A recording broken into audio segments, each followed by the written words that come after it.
अस्सलाम वालेकुम। आज जो टॉपिक हम स्टडी करेंगे वो है एटॉमिक एब्जॉर्प्शन स्पेक्ट्रोस्कोपी। सबसे पहले हम इसके कंटेंट्स देख लेते हैं। आज हम स्टडी करेंगे history of atomic absorption spectroscopy, what's the atomic absorption spectroscopy and relationship between atomic emission, atomic absorption and atomic fluorescence. उसके बाद हम स्टडी करेंगे explanation of atomic absorption spectroscopy और लास्टली हम बात करेंगे principle of atomic absorption spectroscopy. सबसे पहले आते हैं हिस्ट्री की तरफ। History of atomic absorption spectroscopy.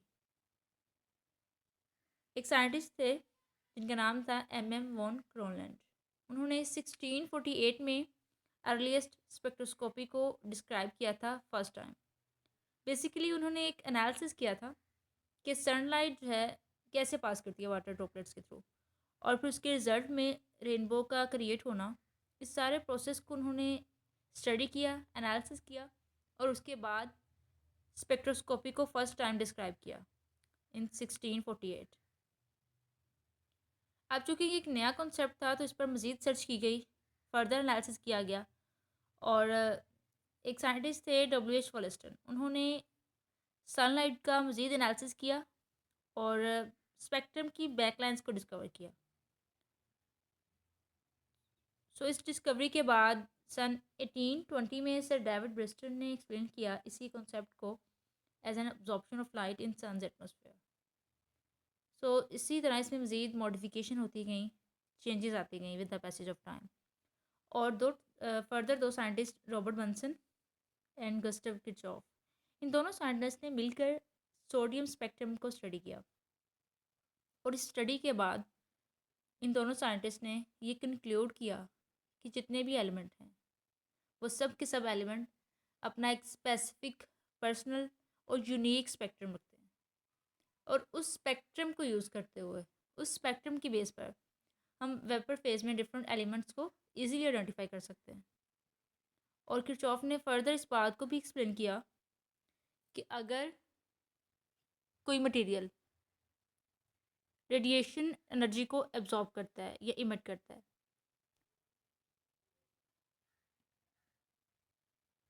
और एक साइंट और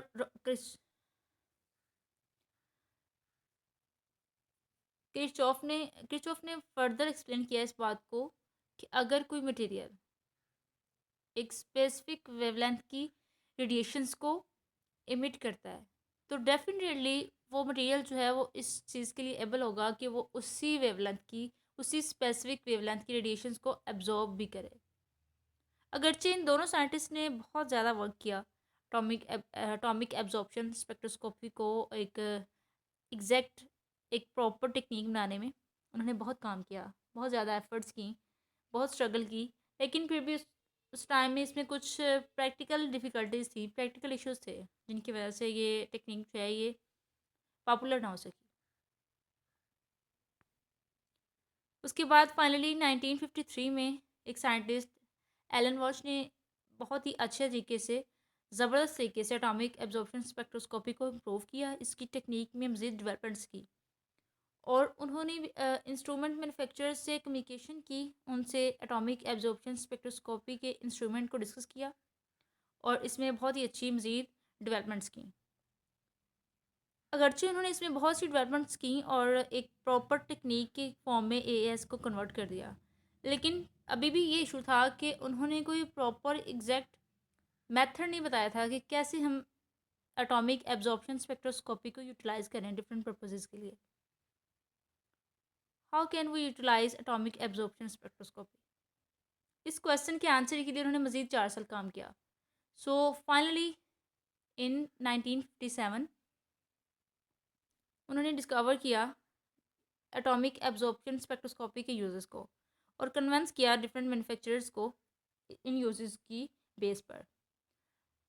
तो उसके बाद फिर बहुत ही स्पॉन्टेनियसली इसमें चेंजेस आए और एटॉमिक एब्जॉर्प्शन स्पेक्ट्रोस्कोपी को वाइड रेंज में यूटिलाइज करना शुरू कर दिया गया और उसके बाद with the passage of time, with the requirements of time, इसमें चेंजेस आती गई। ये था एक छोटा सा historical background atomic absorption spectroscopy का। अब हम आते हैं एटॉमिक एब्जॉर्प्शन स्पेक्ट्रोस्कोपी के इंट्रो की तरफ। What is atomic absorption spectroscopy? Spectroscopy जो है ये एक स्टडी है कि कैसे रेडिएटेड एनर्जी और मैटर आपस में इंटरेक्ट करते हैं, कॉन्टैक्ट करते हैं।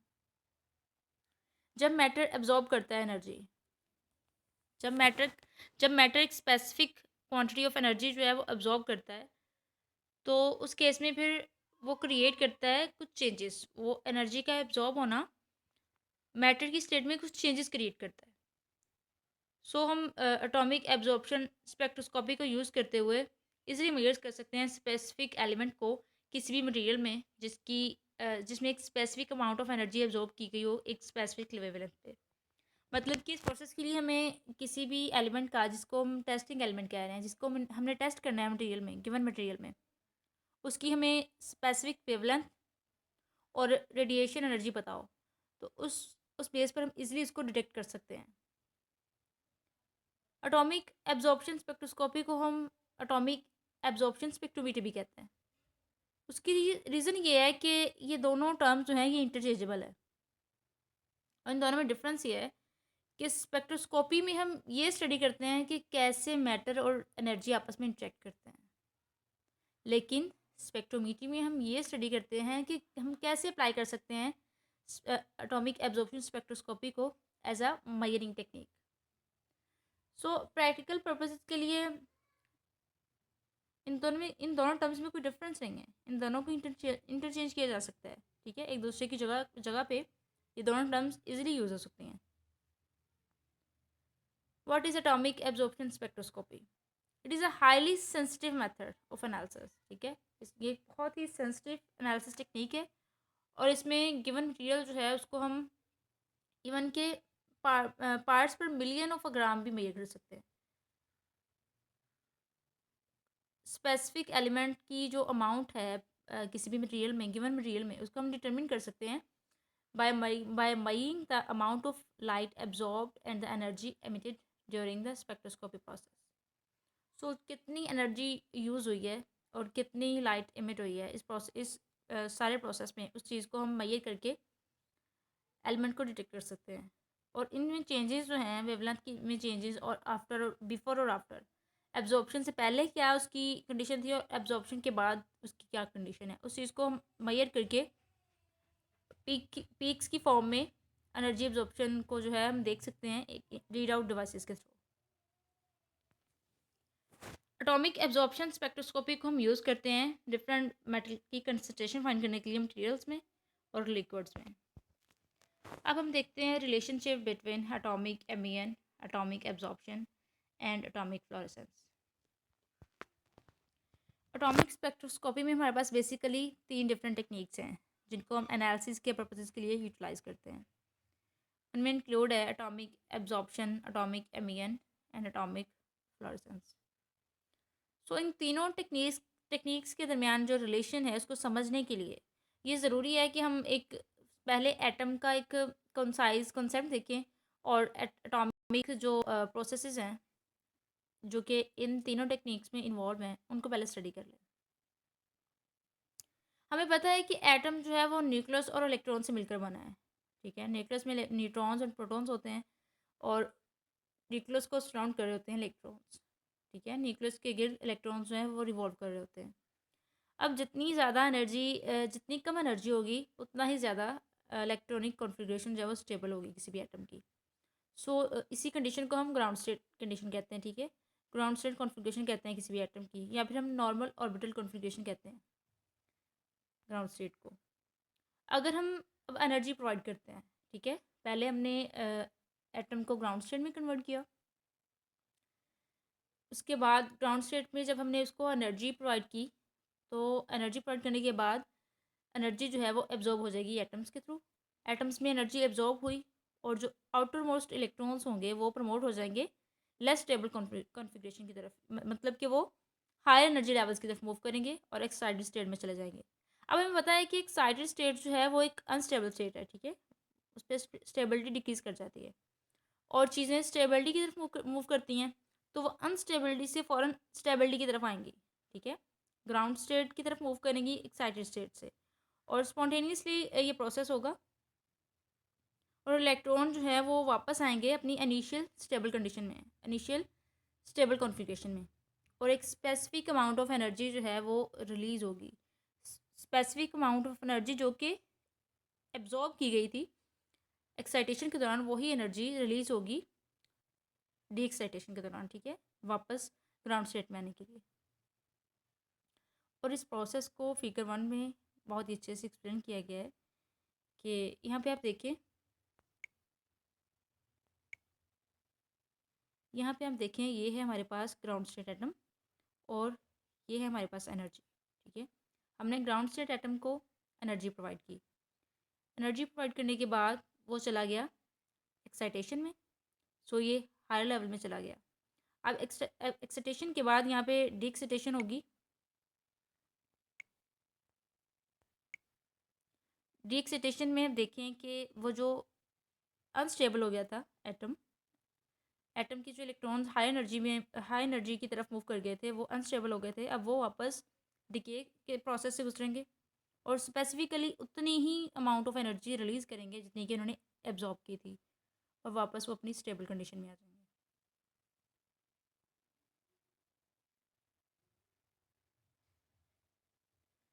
जो वेवलेंथ है एमिट रेडिएट एनर्जी की, वो डायरेक्टली रिलेट करती है इलेक्ट्रॉनिक ट्रांजिशन से, क्योंकि हर एलिमेंट जो है उसकी यूनिक इलेक्ट्रॉनिक कॉन्फ़िगरेशन है, यूनिक इलेक्ट्रॉनिक स्ट्रक्चर है, और वेवलेंथ जो है वेवलेंथ ऑफ लाइट है जो इमिट होती है, वो भी यूनिक प्रॉपर्टी रखती है।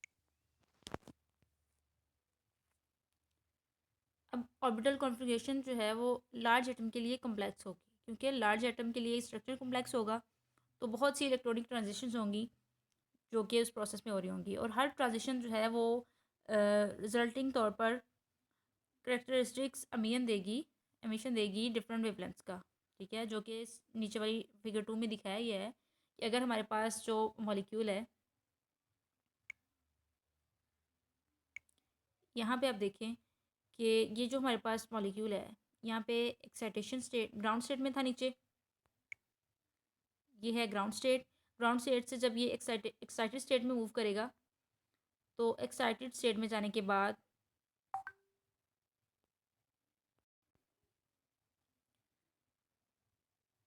अब आप ये देखिए कि यहाँ पे ये एक्साइटेड स्टेट में है,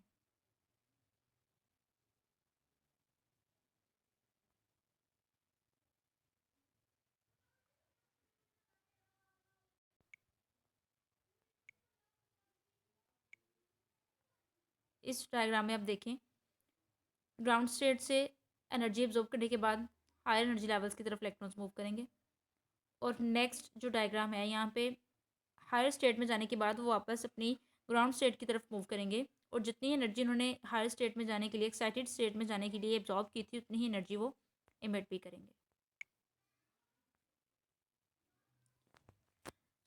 जो प्रोसेस है एक्साइटेशन का और डिके का ग्राउंड स्टेट में और ग्राउंड स्टेट में और एक्साइटेड स्टेट में, ये तीनों किस्म की जो स्पेक्ट्रोस्कोपी की टाइप्स हैं, तीनों जो टेक्निक्स हैं, इन तीनों में इन्वॉल्व होगा, और ये जो एनर्जी एब्जॉर्ब हो रही है या फिर एनर्जी एमिट हो रही है, इस सारे प्रोसेस को हम मेजर करेंगे इन तीनों टेक्निक के थ्रू। ये तीनों टेक्निक्स जो हैं इस सारे प्रोसेस को मेजर करेंगी डिफरेंट तरीके से। अब हम बात करते हैं इन तीनों में डिफरेंस क्या है। एटॉमिक एमिशन में एग्जांपल जो है वो हम हाई एनर्जी थर्मल इन्वायरमेंट में रखते हैं, ताकि उस सैम्पल में जो हमारे पास एटम्स इन्वॉल्व हैं वो एक्साइटेड स्टेट में चले जाएं, और जो एनर्जी सोर्स है वो एक इलेक्ट्रिकल आर्क हो सकती है, कोई फ्लेम हो सकता है, और रिसेंटली प्लाज्मा को भी इस प्रोसेस में यूज़ किया जाता है। अब जो अमीन स्पेक्ट्रम होगा किसी भी एलिमेंट का, उसको एक्सपोज किया जाता है बेसिकली अमीन लाइंस में, क्योंकि डिस्क्रीट नेचर होती है ना इमीडिएट वेवलेंथ्स की, सो दिस अमीन spectrum can be used as an unique characteristics for qualitative identification of the element. So ये जो अमीन स्पेक्ट्रम है, इसको हम क्वालिटेटिव आइडेंटिफिकेशन के लिए यूज़ कर सकते हैं डिफरेंट एलिमेंट्स की। और एटॉमिक एमियन का जो स्पेक्ट्रम है using electrical arcs, atomic emission using electrical arcs has been widely used in qualitative analysis। और इस प्रोसेस में जो एनर्जी का सोर्स आर्क्स हैं वो बहुत ही वाइडली यूटिलाइज हो रही हैं क्वालिटेटिव एनालिसिस के लिए। अगर हम एक स्पेसिफिक वेवलेंथ की लाइट फ्री इलेक्ट्रॉन्स पर फ्री इलेक्ट्रॉन स्टेट पर कि एटम्स पर फॉल करवाते हैं, ठीक है, तो उस केस में एटम जो हैं वो एब्जॉर्ब कर सकते हैं लाइट को और हायर एक्साइटेड स्टेट्स की तरफ मूव कर सकते हैं। तो इस प्रोसेस को हम कहते हैं एटॉमिक एब्जॉर्प्शन। और किसी भी एटम की capability of absorbance of a specific wavelength of light is utilized in atomic absorption spectrophotometry, ठीक है। और अब हम एटॉमिक एब्जॉर्प्शन स्पेक्ट्रोस्कोपी को डिटेल में स्टडी करेंगे। एटॉमिक एब्जॉर्प्शन स्पेक्ट्रोस्कोपी में एटॉमिक एब्जॉर्प्शन स्पेक्ट्रोस्कोपी की मेजरमेंट्स में जो मेन क्वांटिटी ऑफ इंटरेस्ट है वो है अमाउंट ऑफ लाइट, ठीक है। अमाउंट ऑफ लाइट का एक स्पेसिफिक वेवलेंथ में एब्जॉर्ब किया जाना किसी भी मटेरियल के थ्रू ऑफ अ क्लाउड, किसी भी मटेरियल के through as the light passes through a cloud of atom, जैसे कि लाइट जो है एक क्लाउड एटम्स के क्लाउड से पास करे। सो जितने ज़्यादा नंबर्स होंगे एटम, जितने ज़्यादा नंबर ऑफ एटम्स होंगे उतनी ही ज़्यादा लाइट जो है वो एब्जॉर्ब होगी। सो इजीली हम मेजर कर सकते हैं अमाउंट ऑफ लाइट को और क्वान्टिटेटिवली डिटर्मिन कर सकते हैं अमाउंट ऑफ एनालाइट को, एलिमेंट जो कि प्रेजेंट होगी इसके अंदर। अब ये एटम्स का क्लाउड बना कैसे? एटम्स के क्लाउड के लिए हमने एटॉमिक एब्जॉर्प्शन मेजरमेंट्स की। एटॉमिक जो क्लाउड है वो उसके लिए रिक्वायर है एटॉमिक एब्जॉर्प्शन मेजरमेंट्स जो कि प्रोड्यूस होती हैं एनर्जी की सप्लाई से, ठीक है। हमने थर्मल एनर्जी प्रोवाइड की सैंपल को, जिसकी वजह से वो डिसोसिएट हो गया डिफरेंट अपने एटम्स में, और अपने एटम्स में डिसोसिएट होने के बाद जब उसमें हमने एस्पायरेट किया एक सोल्यूशन को, सैंपल सोल्यूशन को एक फ्लेम में, ठीक है, और उस पर लाइट बीम्स जो हैं वो अलाइन पर्पस के लिए सर्व कर रही हैं। सो एक प्रॉपर फ्लेम कंडीशन में,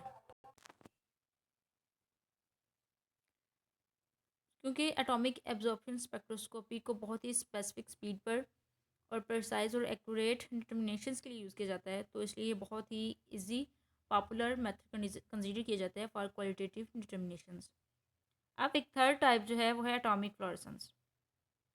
इस टेक्निक में हम डिफरेंट एस्पेक्ट्स लेते हैं दोनों टेक्निक्स के, जिनको अभी हमने पहले डिस्कस किया है, including atomic absorption and atomic emission. इन दोनों टेक्निक्स को यूटिलाइज़ किया जाता है। इन दोनों की कुछ प्रॉपर्टीज़ जो हैं एटॉमिक फ्लोरेसेंस में यूटिलाइज़ की जाती हैं। जैसे कि एटॉमिक एब्जॉर्प्शन में हमने बात की कि ग्राउंड स्टेट एटम्स जो हैं वो क्रिएट होते हैं फ्लेम में, और उनको एक्साइट किया जाता है by focusing a beam of light into the atomic vapour. So instead of looking the amount of light absorb in the process, so इस प्रोसेस में क्या होता है कि हमने इसमें अमाउंट ऑफ लाइट एब्जॉर्ब नहीं देखनी होती, इसमें हमने ये देखना होता है कि डिके की अमाउंट कितनी है, ठीक है। डिके ऑफ एटम्स जो हुआ है, एक्साइटेड एटम्स का जो डिके हुआ है थ्रू अ लाइट सोर्स, उस चीज़ को हम मेजर करते हैं। और इंस्टेंट जो इंटेंसिटी होती है फ्लोरेसेंस की वो इंक्रीज़ होती है विद इंक्रीजिंग एटम कंसनट्रेशन। जितने एटम ज़्यादा होंगे उतनी इंटेंसिटी जो है फ्लोरेसेंस की वो ज़्यादा होगी। जैसे कि आप इस डायग्राम में इन तीनों में डिफरेंस देख सकते हैं। एटॉमिक एमिशन में आप देख रहे हैं कि फ्लेम हम प्रोवाइड करते हैं मोनोक्रोमेटर के साथ जो कि अटैच होता है। उसके बाद एटॉमिक एब्जॉर्प्शन में हम लैम्प भी यूज़ करते हैं, और जो कि फ्लेम के साथ कनेक्ट होता है, और फ्लेम जो है वो फर्दर मोनोक्रोमेटर के साथ अटैच होता है। और एटॉमिक फ्लोरेसेंस में हम एटॉमिक एब्जॉर्प्शन और एटॉमिक एमिशन दोनों की प्रॉपर्टीज़ यूज़ करते हैं, ठीक है। हमने लैम्प भी यूज़ किया, फ्लेम भी यूज़ किया, और मोनोक्रोमेटर के साथ फर्दर जो है वो डिटेक्टर अटैच है। Concentration dependence of atomic absorption spectroscopy. According to Beer's Lambert law, absorbance of an absorbing analyte is proportional to its concentration, ठीक है। जितनी ज़्यादा कंसनट्रेशन होगी उतनी ही ज़्यादा एब्जॉर्बेंस होगी, ठीक है। लेकिन अनफॉर्चुनेटली ऐसा होता नहीं है। ग्राफ जो है वो डेविएशन शो करता है आइडियल बिहेवियर से। जैसे कि आप इस